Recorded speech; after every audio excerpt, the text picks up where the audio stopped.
Hey everybody, thanks for coming to Science today. It is Friday, March 22nd. It's day 122. It's a B-Day.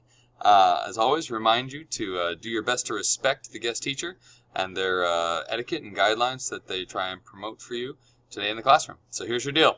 You're going to start off with, just as a little bit of a reminder here, you're going to keep studying for the interview. You've got that due by Monday. Please remind yourself also that the final test has been moved to Tuesday.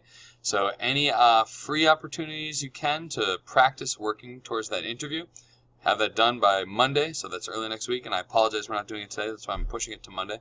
And then just remember your final test is due on Tuesday. We'll do that together, a pyramid test. Alright, so here's your agenda for the day. You're going to start off with a video, a 22-minute long video on, it's a TED Talk. It's called The Case for Optimism.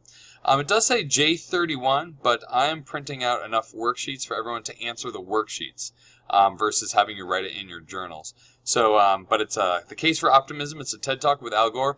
A lot of our conversations have been on the negative, depressing side. I hope that for the past couple of days, between some of the positives I've shown you, some of the improvements I see happening, some of the things that are occurring in the current affairs and so forth, and today's video, you get a chance to see that there is a lot of really great things happening. And Mr. Gore does a great chat with that, trying to tell you what's going on around the world. So, 22 minutes of that with the questions, and then guest teacher. The rest of the time will be independent class time. Students can work on their building layer that's worth 80 points, or their applying layer that's worth 15 points. I know that originally it was 35, but we since cut it down to 15. Time constraint-wise, you got to work on that. So just kind of be mindful you only need 15 points for your applying layer, mostly basically the must-dos. And then if anybody is done with both the building and the applying layer and you're kind of wondering what you can be working on, I have gone and added some Jognog quizzes, only 2. I got rid of all the other quizzes that were there.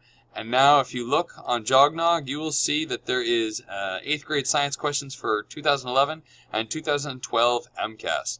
There's no due dates quite yet, but the Jognog quizzes and the MCAS quizzes right here will help get the conversation rolling about what you did in 6th grade, what you did in 7th, and what you're doing in 8th grade in preparation for MCAS.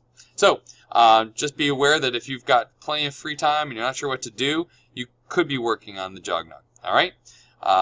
Let's see if there's any last bit of information here.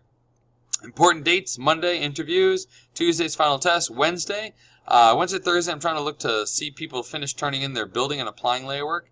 And then Thursday, Friday, we're going to start a new unit. Okay? So again, folks, 22 minutes.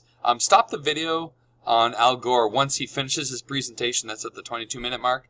And then you guys can turn in your questions, and then the rest of the class can be used for working on your building and applying layer. All right, folks. See you later. Have a great weekend, and catch you on Monday.